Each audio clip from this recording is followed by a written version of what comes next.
Hello friends, now coming to the second part of glycogen metabolism. Now in the previous video we have discussed about the cycles, that is glycogen synthesis and glycogen breakdown. So now I'm going to talk about the regulation of glycogen metabolism. The regulation of glycogen metabolism is very important. Why? Because on one side we are talking about glycogen synthesis and the other side we are talking about glycogen breakdown.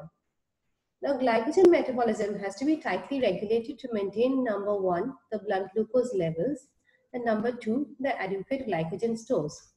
Now, what does our body do? When there is sufficient level of glucose available in the body, then the excess glucose is used to synthesize glycogen and store it for the time of need. So, again, when this glycogen is required, then it is broken down to maintain the blood glucose levels.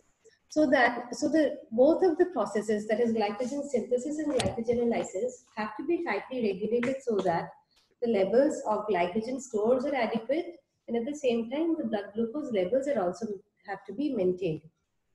Now, liver glycogen and muscle glycogen. Now, what are the roles of the both? Liver glycogen, it provides us with blood glucose, whereas muscle glycogen, it provides the muscle with energy. So the liver glycogen, it accumulates in the well-fed state and it is degraded during fasting. Now this is obvious that when the well-fed state means that the body has sufficient amount of glucose, excess glucose is available, so it is used to synthesize glycogen and store the glucose in the form of glycogen. Again, when we are fasting, then it is broken down to provide us with the necessary blood glucose. Muscle glycogen, on the other hand, it accumulates during periods of rest and it is degraded during active exercise. So the amount of glucose which is available in the muscles during active exercise is not sufficient to provide the muscle with enough energy. So the stores of glycogen have to be broken down to provide the glucose necessary for glycolysis. Now coming to the regulation of glycogen metabolism, there are two main enzymes which are subject to regulation. They are glycogen synthase and glycogen phosphorylase. So glycogen synthase is the enzyme of glycogen synthesis and glycogen phosphorylase is the enzyme of glycogen breakdown. So these have to be regulated in proper balance, that is reciprocally. So when one is functioning, then the other has to be inhibited. Now, coming to the regulation of the enzymes one by one. First, we will talk about glycogen synthase. Now, glycogen synthase is subject to different types of regulation: covalent modification, allosteric regulation, and also hormonal regulation. Covalent modification. Now, like the enzymes we did in glycolysis, glycogen synthase can also exist in the phosphorylated form and the dephosphorylated form. So, the dephosphorylated form is the active form, which is also commonly called the A form, and the phosphorylated form is the inactive form or the B form.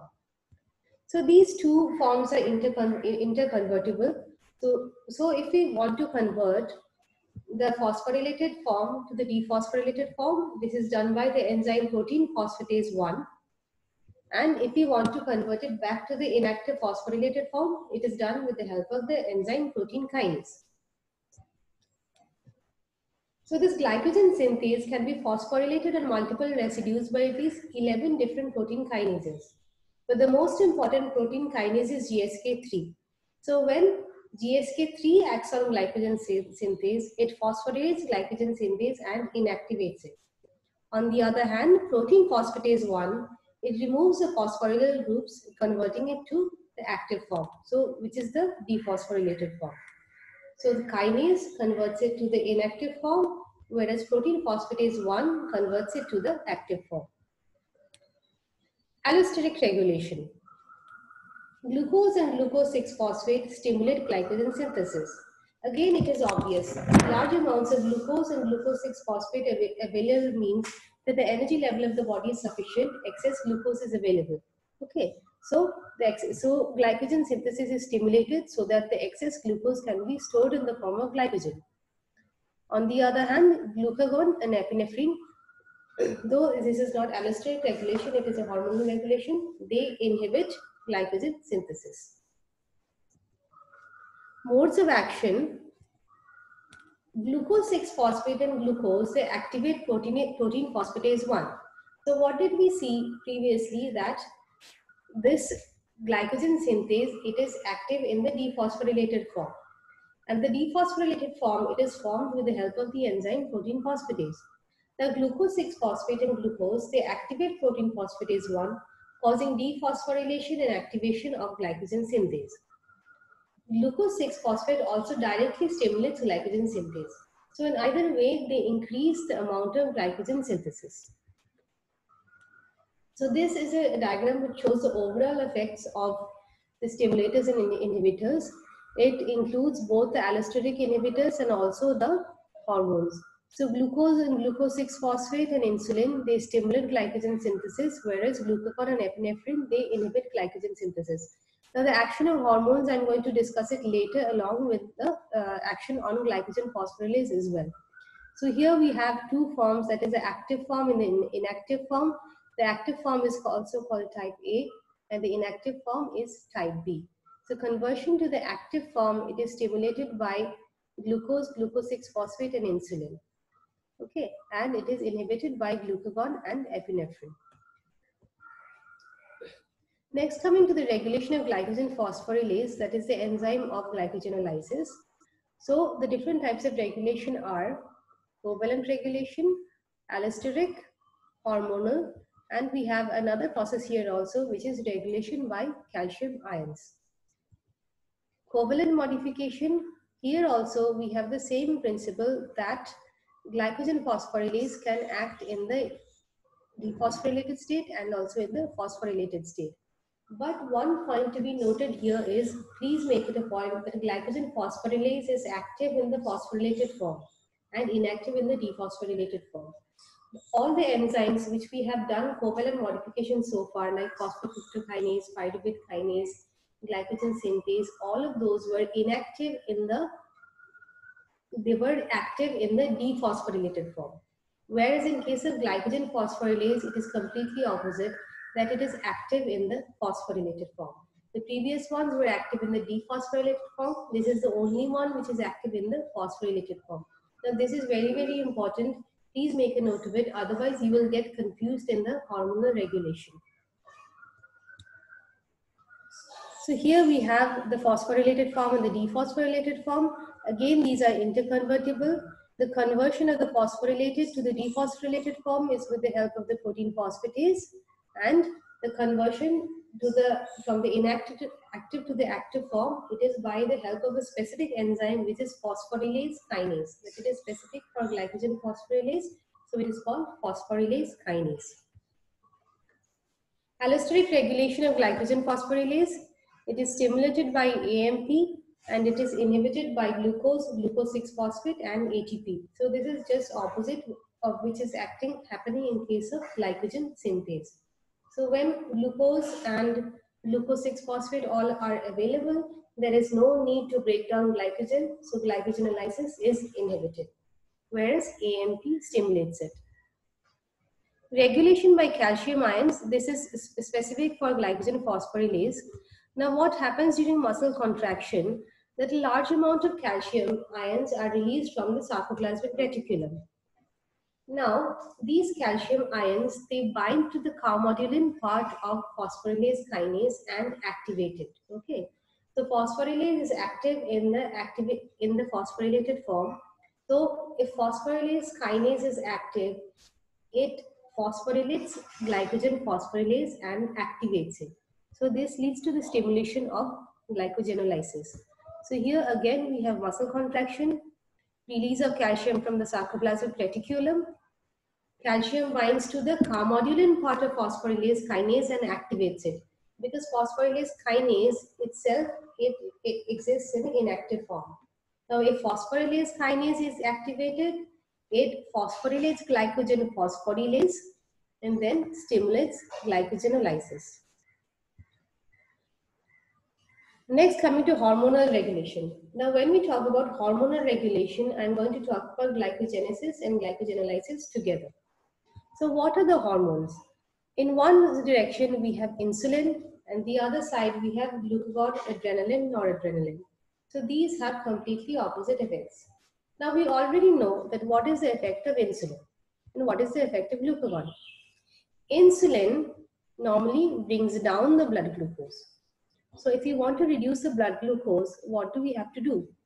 We have to stimulate glycogenesis so that the glucose is used up and the glucose level falls down. And we have to inhibit glycogenolysis. Because if glycogen is broken down, free glucose will be released and the glucose will go up. We don't want that. So glycogenolysis has to be inhibited. In case of glucagon and adrenaline, the effect is opposite. Glucagon and adrenaline, they have to increase the levels of blood glucose. And how do they do that? They do it by stimulating glycogenolysis, that is stimulating glycogen breakdown, and inhibiting glycogenesis. Glucagon and epinephrine act through cyclic AMP and they regulate glycogen metabolism. That is the concept of second messengers. Glucagon acts on the liver cells, whereas epinephrine acts on both the liver and the muscle cells. Now, how do these hormones act? So here again, the concept of second messengers comes into action. So if you are not thorough with the principles of second messengers, I will advise you to go through it once again. So glucagon, I'm just giving an overview of what is happening in case of glycogen metabolism, okay? So glucagon and adrenaline, they bind with the receptors and it leads to the stimulation of adenylate cyclase. Now what does adenylate cyclase do? Increases the levels of cyclic AMP. This activates cyclic AMP dependent protein kinase. Now what does this protein kinase do? It phosphorylates phosphorylase kinase. Now if you remember this enzyme, phosphorylase kinase, what does phosphorylase kinase do? It converts inactive phosphorylase to active phosphorylase. But this phosphorylase kinase itself exists in an inactive state. So when cyclic AMP is released, it stimulates a protein kinase and this protein kinase then phosphorylates phosphorylase kinase. So the phosphorylation of phosphorylase kinase stimulates phosphorylase kinase. And at the same time, glycogen synthase is also inhibited because it is phosphorylated. Now what happens next? This phosphorylase kinase then phosphorylates glycogen phosphorylase and activates it. And then glycogenolysis is stimulated, glycogen synthesis is inhibited. So if we do it once again, glucagon or adrenaline, they stimulate adenylate cyclase, increases levels of cyclic AMP, increase the activity of cyclic AMP dependent protein kinase. This phosphorylates and stimulates phosphorylase kinase, that is PKA, and inhibits glycogen synthase. This activates glycogen phosphorylase by phosphorylating it. So this phosphorylase kinase phosphorylates glycogen phosphorylase and activates it. This in turn stimulates glycogenolysis and inhibits glycogen synthesis. So ultimately our levels of blood glucose are going to increase. Now this diagram, it's a very nice diagram and shows how a single molecule of hormone can generate thousands of molecules of glucose 1-phosphate by glycogenolysis. Now just look at how the exponential increase takes place at every step. So here we have either epinephrine or glucagon. They are acting through the receptors and leading to the formation of cyclic AMP. So this receptor stimulates the formation of activates adenyl cyclase, increases levels of cyclic AMP. This cyclic AMP converts inactive protein kinase to active protein kinase. This protein kinase then converts inactive phosphorylase kinase to active phosphorylase kinase. Okay. Again, next step, what is happening? This kinase then phosphorylates glycogen phosphorylase. So it converts inactive phosphorylase to active phosphorylase. And ultimately, this leads to the increased glycogenolysis. Now just see how the exponential increase is occurring at every step. 20 molecules into 10, into 100, into 1000. So through this way, a single molecule of hormone can generate hundreds of thousands of molecules of glucose 1-phosphate by glycogenolysis. Now this is a bit complicated, but I suggest that you go through it again repeatedly, because here we have two steps in between. That is cyclic AMP, which converts inactive protein kinase to active protein kinase. This protein kinase first stimulates phosphorylase kinase. This is not the glycogen phosphorylase, but the phosphorylase kinase. Active phosphorylase kinase. Then this phosphorylates the glycogen phosphorylase and converts it to the active form. And then we have the stimulation of glycogenolysis. Just go through it 2 or 3 times and then you will see it will become clear. Insulin. Insulin is the key hormone which stimulates glycogen synthesis, and it is released in the well-fed state. Now, what does insulin do? It activates intracellular phosphatase. Now, what was the action of these phosphatase? It has a dual role. First of all, it causes deactivation and dephosphorylation and activation of glycogen synthase. Now, glycogen synthase is active in the dephosphorylated state. So, phosphatase causes activation of glycogen synthase. On the other hand, it causes inactivation of glycogen phosphorylase, because glycogen phosphorylase is inactive in the dephosphorylated state. So, it has a dual action. It activates glycogen synthase and inactivates glycogen phosphorylase. Other than this, it also stimulates the glucose uptake by the muscle cells and providing the substrate for glycogen synthesis. More and more of glucose enters the cell, and so more of glycogen can be synthesized. Also, it promotes the activity of phosphodiesterase, and phosphodiesterase is an enzyme which breaks down cyclic AMP. Now, we saw in the previous slide that cyclic AMP activity is required for the action of glucagon. So, if cyclic AMP is broken down, then the action of glucagon is interrupted and glycogenolysis is inhibited. Finally, we are coming to glycogen storage diseases. Glycogen storage diseases is also a very important topic, and very commonly it comes as a question in your exams. Now, what are glycogen storage diseases, or GSDs? They are a group of inherited disorders characterized by abnormal type or quantity of glycogen. So there is a defect in the enzyme of glycogenesis or glycogenolysis, leading to the abnormal accumulation of glycogen within the cells. It is autosomal recessive, and the incidence is also quite rare. Classification. Now we know that glycogen is present in 2 parts in our body, in the muscle and in the liver. So accordingly, the diseases are also classified.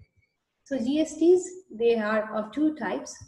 The first is the hepatic type, which consists of type 1, 3, 4, 6, and 8. And the second is the myopathic type, which, as the name suggests, affect the muscles.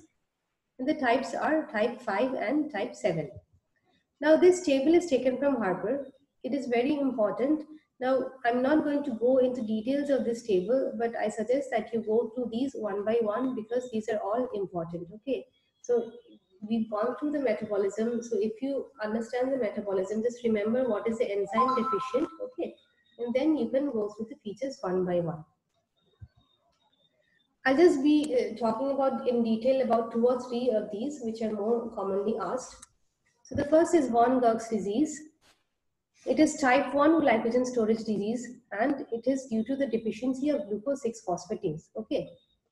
Now, what happens if there is a glucose 6-phosphatase deficiency? The features will be hepatomegaly due to excess glycogen deposition in the liver, fasting hypoglycemia, which is unresponsive to adrenaline or glucagon, because since the glucose 6-phosphatase is deficient, so it cannot be broken down. The glucose 6-phosphate cannot be converted into glucose. So there will be fasting hypoglycemia. Also, we have lactic acidosis, hyperuricemia, and hyperlipidemia. Why we are getting these symptoms, I will be going through these one by one. And again, all of these are very, very important. Okay. Now, what is the pathogenesis of these features? So first of all, if there is deficiency of glucose, we will be talking about lactic acidosis.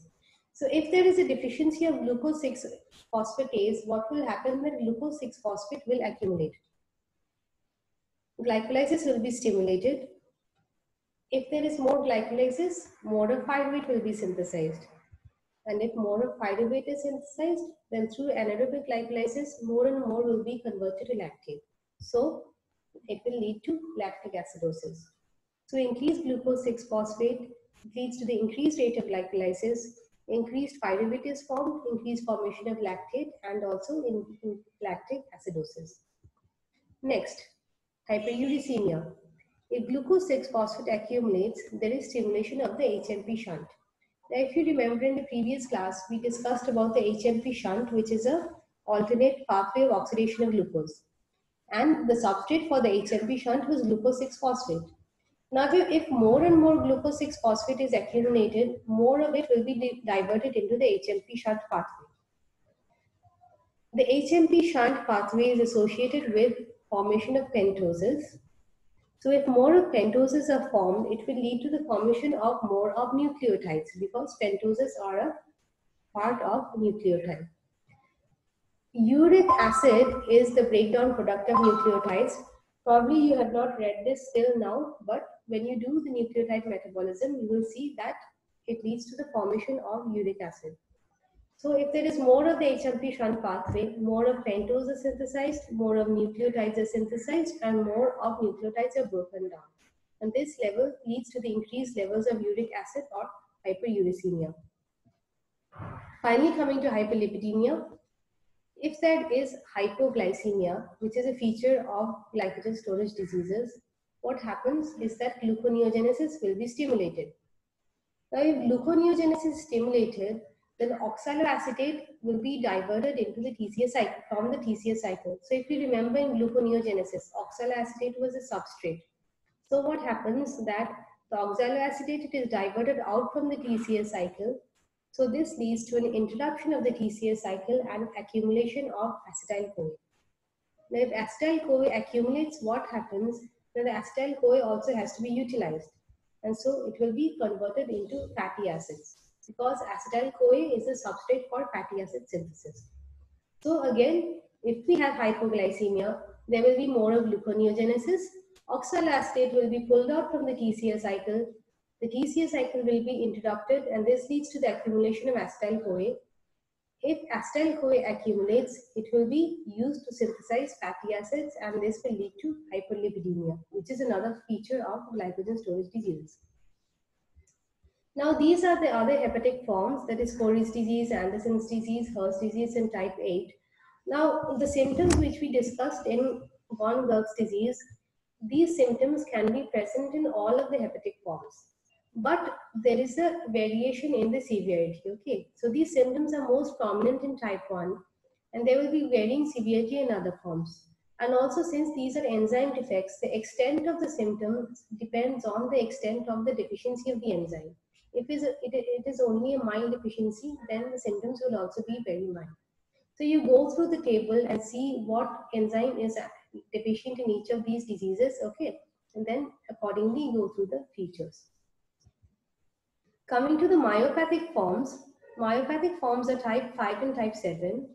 Now, the enzyme deficient in type 5 is muscle phosphorylase. So, if the phosphorylase is deficient, what happens if the glycogen breakdown in case of the muscles is interrupted?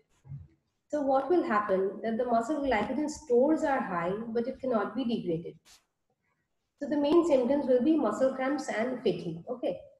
Otherwise, the life will be normal. Now, see, the function of muscle glycogen was to provide glucose during the periods of active exercise. But muscle glycogen does not contribute to blood glucose levels. So these patients will be otherwise asymptomatic. But if they have exercise or they are more active, then very easily they will be fatigued and they will suffer from muscle cramps because the energy supply of the muscles are insufficient. But since the muscle glycogen does not contribute to the overall systematic requirement of glucose, otherwise the patients lead a more or less normal life. Whereas in case of the hepatic forms, the fasting hypoglycemia can be so severe that the patient even might die if the glucose is not provided in between properly. Pompe's disease, it just needs a specific mention because it is a bit different. Here, the glycogen accumulates in the lysosomes due to the absence or impairment of lysosomal glucosidase. So the lysosomes get distended with glycogen, mainly in the myocardium, the skeletal muscle, and the liver and spinal cord. There are three forms: the infantile form, the juvenile form, and the adult form. The infantile form is usually fatal in the first few months of life due to cardiomegaly and cardiac failure. The juvenile form is also fatal. Adult form, it is comparatively mild, and it is marked by a slowly developing myopathy. Okay, so this is the end of glycogen metabolism. It is a bit long and maybe a bit complicated compared to the others. We'll go through them again and again, and the presentation and read through your books. I guess it should be clear. Thank you very much.